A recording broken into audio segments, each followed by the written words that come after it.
Hello everyone, this is greyshotproductions, and today I'm doing a tier list. Don't worry, there's going to be more content on the Creature Feature channel. I'll go into that in a little bit of an update toward the end, but I do want to highlight some of the best Creature Features came out this year.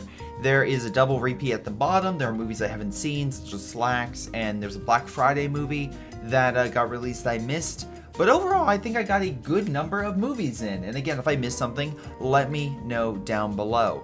Also, some movies could come out at different times. For example, I know there's a movie down here that technically it says it released in 2020 in some countries, but as the release date, I look at as when it was released in the US. That's when I personally, and I've gone through that all the way back onto my normal channel with movies like, oh god, it's literally a monster, like Monster Calls.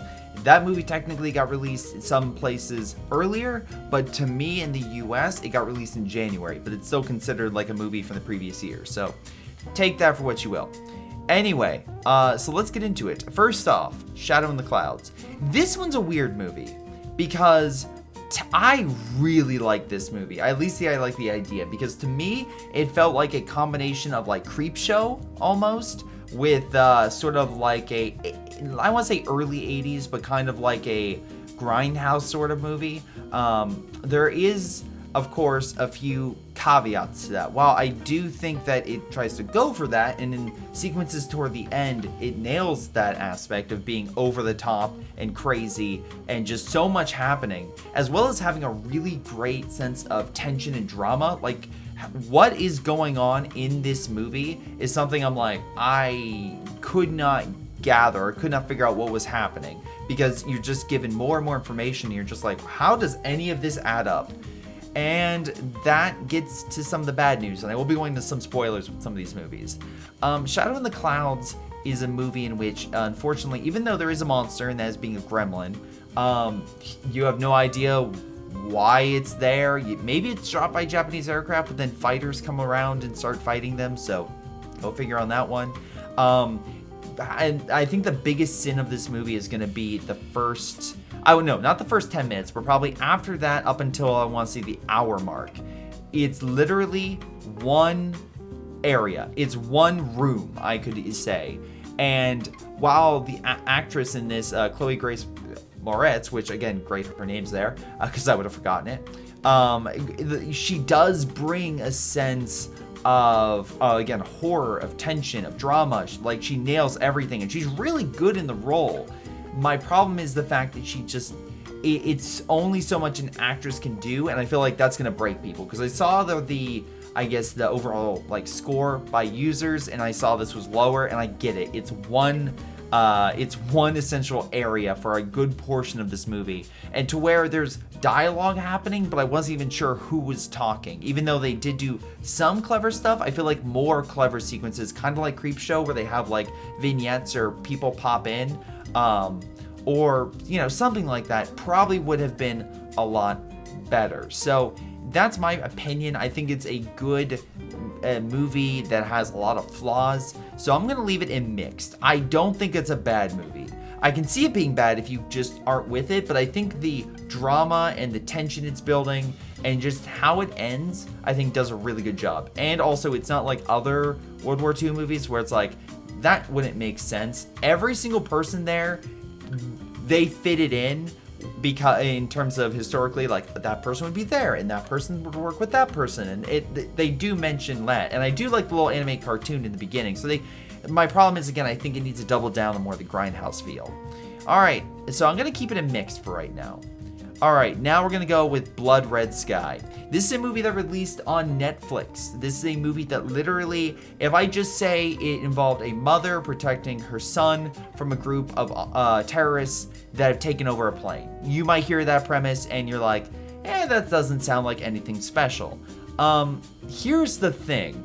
The terrorists are all pretty well fleshed out, and again, spoilers, when the mom dies, or you think she dies in the first 20 minutes, you're like, wait, hold on, what's going on here?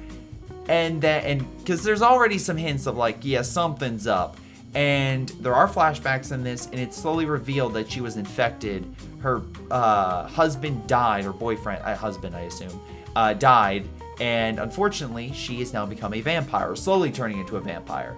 But she is not, I guess, fully ate blood in terms of human blood or something along those lines, to where she's not fully transformed. She's able to keep control of herself, which is fascinating, because it's her trying to keep her humanity while also dealing with the fact that there are terrorists on board, and the more she becomes like vampiric in order to fight them, and the stronger she gets, the crazier she gets. And this is also a situation where you're on a plane, which is weird comparing it to Shadow in the Cloud, but the counterpoint is they used the whole plane set really well, so you never got bored of it. Plus the flashbacks really helped. I know this movie got more mixed results, but I thoroughly enjoyed it. And honestly, it is a great movie. It is super, super good. I highly recommend it. And also the soundtrack is great because it has that sort of, it has a techno feel, but it also mixes in like classic vampiric music, like very gothic. So I really enjoyed the soundtrack, and I listened to it actually quite a bit. So yeah, probably the biggest surprise. Although I will say, listen to it in German, it's way better. And also they have a really, oh god, what's his name? McTavish, I want to say, or anyway, it's the guy who voices Dracula in Castlevania. He's in this movie, so I'm hearing his voice. I'm like, why do I know this man? I don't know if that's a coincidence or not, but I thought that was pretty cool. Now, Godzilla vs. Kong. This is a movie that I've been anticipating for some time. Again, Godzilla vs. Kong fought each other in the 60s. It literally helped pioneer the Godzilla franchise, whereas Kong never quite reached the heights as it did back in the 30s through 50s. Like, Kong was massive in that time frame. Where Kong went down, Godzilla sort of rose up in popularity. But now, Kong has gotten a little bit of a resurgence. I think Kong Skull Island was pretty well received, and a lot of people do enjoy that. I do think, like, if out of the 4 MonsterVerse films, it's probably the best in terms of directing and having pretty much everything work out. This movie has problems. This movie is probably one of the first times I got angry at a Godzilla movie from the MonsterVerse because of how they treated Serizawa's son, and also like half the human cast you just don't care for at all. The child with the surrogate mother and that whole team following Kong, that's interesting, and they keep it interesting because of you're worried about them getting hurt with Godzilla fighting Kong again. And also the battle on the sea, fantastic. The battle in the Hong Kong, great. And Mechagodzilla is pretty good. Not a huge fan of Mechagodzilla's design, but I do think he was implemented well. I also don't care as much for the music. And again, I love Godzilla King of the Monsters. It's probably my favorite Godzilla movie, and that's as someone who's watched a ton of Godzilla movies. So this is a little bit disappointing in terms of the human cast. The score's fine, there's some decent beats, and it's not like I wasn't entertained. I absolutely was, and I'm still gonna probably label it as a good movie, but unfortunately the human cast in this really dragged it down for me. And I know a lot of people are like, but the monster fights, I don't care. Even though Godzilla's and Kong's motivation were semi-clear, there's some giant logical leaps that in Godzilla King of the Monsters I was fine with. In this, it pushed me a little bit more. So yeah, I enjoyed the movie, and I think it has some great parts, but there's also some really stupid stuff, like the liquid on the control console.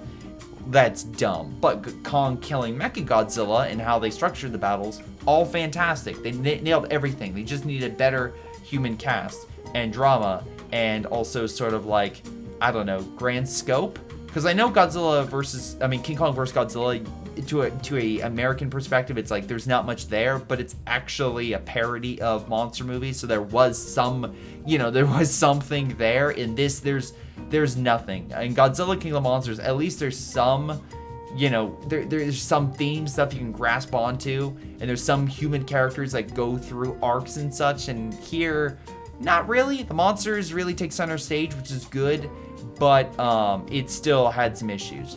Not as many issues as Antlers. Okay, this was probably my most anticipated monster movie. The trailers all look great. The idea of the Wendigo being a monster, I thought is a really cool idea. I thought the child acting in this was pretty good. Blood Red Sky I thought it was fine, but in here I thought the child acting was great. And it's not like they don't have a good cast.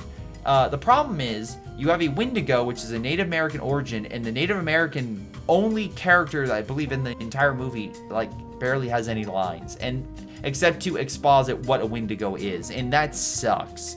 Because you really want to play a part in this community, and the fact that there isn't a bigger like tie to that angle or something, especially as they hint that, at least to me, it seemed like he knew not only what was going on, but might have been trying to either cover things up or try to do his own task. I don't know if that was cut, but honestly, there's a part in that movie where it doesn't make any sense if you think about what that character is doing with a body, because then it's like, how'd that person get the body? Where's the previous Wendigo? Etc. So, also, it is, how do I put this? The longer it goes on, the first act is good, but the longer it goes on, the dumber this movie gets, and the final battle is so dumb. There's a shed that pops up that is literally a kill shed. It is so stupid that people keep dying in it. It's as if it's like Skyrim, and you just come across like a bunch of people and you just lure them into one area and you just keep killing them over and over, and then drag their body, put it in there, drag their body, put it in there. It's dumb. Also, the final battle with the Wendigo I thought was a real letdown. It visually looks good in terms of the Wendigo's design and the effects he used, but overall didn't care. And I don't mind a more depressing film. It nails the setting really well, but I just thought the story really let this one down. And it's, again, my biggest disappointment of the year. But Army of the Dead, I was expecting to like this movie because I really like the main character in it. And again, it's Zack Snyder. I watched not Batman. Even though Batman vs Superman I hate, and I don't care if there's a director's cut, that doesn't change anything. There is the Zack Snyder's, Justice League that I really do enjoy. I don't like the original Justice League, so I was anticipating Army of the Dead to be good, because I was like, okay, Zack Snyder, you're doing well. Justice League, it was good. Now let's see what you bring. And Army of the Dead just didn't grab my attention. I just felt it was a really boring, slow movie, and that's the thing that sucks. That's the thing that really sucks, is I was expecting high action, good drama, good zombie lore, but literally the first 10 minutes feel worse than a sci-fi original movie. It feels like, the best way to describe it would be Return of the Living Dead, the 4 and 5 in terms of dialogue. And I'm like, this is a big budget movie. What is happening right now? But that's what it felt like. And then the movie was just very, very slow. Again, I like the cast in here. Like, I think they're good. It's just, they were either not given good material, or this movie was just overly long, because I was bored. And that's the thing that sucks, is I was just bored in it. But a movie that, weirdly enough, has a very similar intro in terms of being very cheesy, but I was not, was Malignant. Malignant was a movie that I cannot recommend because it's, a great movie. Visually, it's well shot. It's, the pacing's, I would say, not necessarily pacing. It is slow toward the middle. But the first, I would say, it starts off well and ends very well. And, the twists and turns in that movie are something. I will say that. And it gets places that a lot of horror films don't do, which I have to give credit for. Like, as a movie that has set up as one thing and slowly devolves into another, man, they nailed it. But the problem is, the main cast, I don't know if they... again, I can't tell if this was intentional or not, but, like, the main lead is so bland and so just not interesting. And some of the supporting cast is a little better, but no one held my attention. Except for Gabriel, the monster in it, which, yes, I'm still working on that defining creature feature. Hopefully they'll be out next week, maybe week and a half. But I have to say, Malignant is a mixed movie. It's a movie that I enjoy watching other people's reactions to it, not necessarily watching the movie itself, though I do think the final third is interesting enough.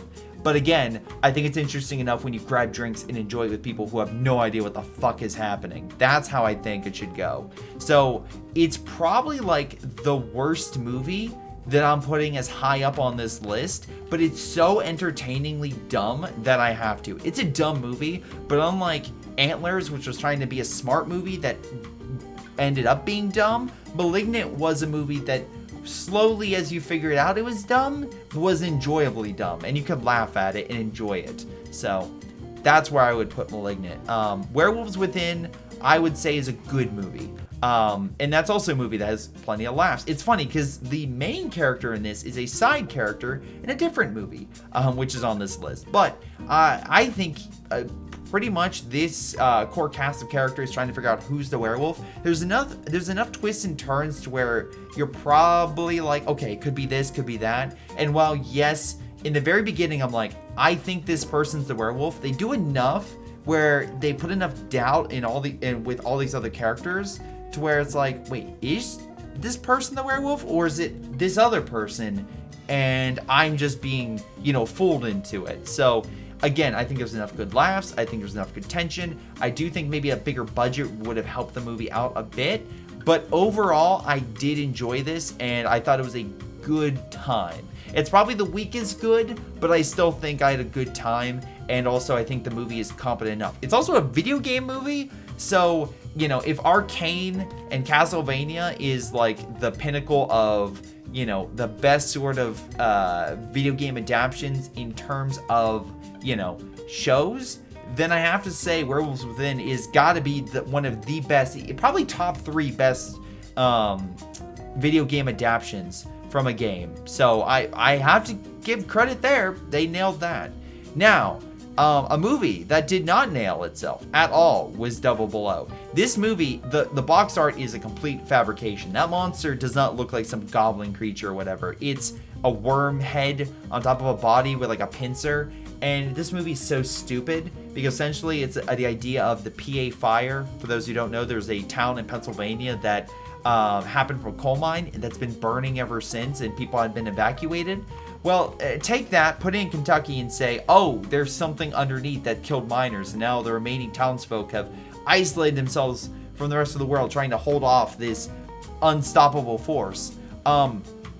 Even though literally just getting pictures and sending it to the government or something probably would have come in. And the fact that like this town has just been wiped off the map. If a town doesn't remove its roads, right? Like a mining town that had 1,000 people, that's still probably gonna be picked up, right? Like it's not just gonna suddenly disappear. You can probably find it. The roads may not be kept up, but if suddenly 1,000 people were to die, I feel like there would be a little more attention on what's happening in that area. But that could just be me. This movie also, effects-wise, the monsters sometimes look okay, but most of the time they look bad. The CGI is bad. It take a lot from like normal stuff, like other video game properties. Like if I say Resident Evil or what's another? I mean, like, of course, Descent. But Resident Evil specifically, there's a monster in this. I'm like, well, you just took that monster, put it on Resident Evil, and also you took the creature that's from, what's it called? There's literally a movie where you're going through, a video game where you're going through hell and you're trying to get out. Like, I forget the name of it, but essentially the creatures look exactly like that. It's like a mixture of the two. But still, I have to put this. It's terrible. It's a terrible movie. And there's a character in this, an actor in this I actually enjoy. But again, you can have a good actor similar to another movie or a good cast, and I don't care. So this movie had won. This movie was done poorly. The pacing's bad, and there are shots in this movie you visually cannot see anything. And as well as the movie doesn't make sense if you think about it. Like, oh, we're going to a safe house. You go to this safe house. There's glass window panels everywhere. It's like, really? Also, there's a guy that has like, there's a whole like barricade, electric fence, and he keeps putting his head incredibly close to it where you're like, he's going to be impaled. And sure enough, he's impaled, and the effects are bad. So again, there's very few shots of the monsters. I feel like they needed a bigger budget if they were going to try to nail this, and it's bad because they don't really have that many people in the first place. And again, it's kind of just walking around in the woods, just trying to avert monsters. And you have a good cave system, but again, it's funny because of the fact like there's this huge thing that happens, and you're telling me that in earlier in the movie when something happens, someone goes near that they couldn't tell that there was that gigantic thing down there, or couldn't hear it, or there was no other monsters that immediately were. It's like, come on, really? So no, I find this movie so dumb and stupid that it is terrible. But we'll skip this for a second. Psycho Goreman, very good movie. I enjoyed it. It's again, it's an alien that comes down, similar to E.T., except the monster, or in this case creature, is literally an alien that has murdered so many things and now is in control of 2 children, and it just gets crazier from there. It's sometimes can be very funny, sometimes it can be a little bit, it's just the jokes don't land, but overall, with the effects and everything, they try to go big, and unlike other movies, I think they did a good job. I think this movie is a solid time, especially if you're just wanting a dumb, fun movie with a alien that will literally murder everything in its way, being controlled by 2 young children. So yeah, I enjoyed Psycho Goreman quite a bit. And again, I think it's also a marvel, the fact that even though, look, you can tell the effects sometimes don't stand up, how creative they are with the effects. I goes a long way. So gotta give a hand out to that and keep it up as a good movie. I think the story's maybe not the most, it's not the most original story. Like, again, this plot is taken very similar to another movie from the 80s, but still, I think it's a good time. You're gonna have a solid time with this movie. All right, Quiet Place 2. I know there's a lot of backlash to this movie in terms of the final act being way too short. I thought it ended perfectly. I thought it ended exactly where it needed to. There is a character that dies toward the end that I'm like, well, you introduced that character in the second half, and I wish you could have, kept that character alive. I feel like you just killed him because you killed him. But overall, the family dynamic is amazing. The new individual they add on to it, I'm going to try and remain somewhat spoiler free on that, but the character they introduced to that kind of goes with this family, I thought was really good. He again, the male lead in this movie, not John Krasinski, although he's in it, he's also very good. But they do such a solid job, and where they end it is, I thought, was perfect. Again, I know some people thought it was rushed, but I thought that, yes, maybe getting to there was rushed. The ending itself, I thought, was great. So again, the tension was there, the drama was there, the conflicts were there. I highly recommend this movie. And easily a great movie, especially in sound design, in effects. The monsters are really well done. They add new history. They add new lore in terms of the world and people that are there and how people interact with other people. So it is a great movie. It's probably one of my favorite, if not, it's probably my favorite movie I saw in theaters, I want to say. It's probably the best. Let me rephrase that. It's the best quality movie I saw in theaters. But yeah, and it's a great. It's so amazing the fact that there is a movie of that high quality in theaters being released, so people can check it out. And I'm not saying Godzilla vs Kong is worse because it has. Okay, it is worse because it has worse characters, but again, it's so good to have a monster movie that literally can push the genre forward in new and interesting ways. So I again, tip my hat off to A Quiet Place. The Tomorrow War, like many of these movies that were released on streaming, like Army of the Dead, like Malignant, though it was in theaters, like Werewolves Within I saw in theaters, Blood Red Sky was on Netflix, So, Devil Blows on Netflix, that sounds about right. Tomorrow War is on Amazon Prime, and they bought this movie, and apparently it was a big success for them. I'm glad, because this movie is dumb. It is so freaking dumb. Like, I cannot describe how dumb this movie is in terms of its characters. If you start thinking about the plot for 2 seconds, I know people have issues with time travel movies because, again, it's hard to keep track. This movie just doesn't care about, like, any sort of time travel reason. Like, it doesn't make any sense of what they go through or what the military's response to this is, like the whole plan they have of sending people from the present to the future. Like, it just makes no sense whatsoever. It would probably make more sense to do some other stuff with that time travel, but no. We just have to throw literally people that are worse than conscripts at a alien threat. Which, by the way, I know I keep saying the characters are dumb and the story's dumb, but you know what's amazing about this movie? The monster. The actual creatures in this movie are some of the best creatures that I've seen. Like, I'm looking at these things, and the werewolf was done but still the movie was fine. Malignant, the creature was like, what the fuck? But it's, good. The gremlin was done okay, and at least had a good personality. The monsters here were great. Again, the Quiet Place creatures were done really well. But Tomorrow War, not only were they threatening and menacing, but they had good lore and tension. The problem is, you then throw them into this story and to this movie, and you're just wasting good potential. Like the final creature, I guess the queen, whatever. Yes, it's taken a lot from Alien, and the whole reason they're on Earth is again very similar to Alien. But I thoroughly enjoyed that because again, it's like cool. We're actually getting an alien, backstory. And we're actually getting like that on Earth, and it's really well done in terms of that. Like everything with the aliens, I think, is done well.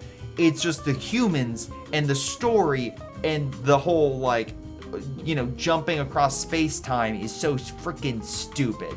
It is so goddamn stupid, but it's an entertaining stupid. Again, Chris Pratt and J.K. Simmons bring a lot to the table, and there is an emotional subplot that I think it will connect with people. So I think it is the best bad movie of the year. I still think it's a bad movie, but it's an entertaining bad movie. I think Malignant pays off in the end with it. And I think overall, I would say if you're looking for the best quality bad movie, Malignant would be the way to go. If you're looking for just a dumb action film with not much there, this Tomorrow War will get you going. But I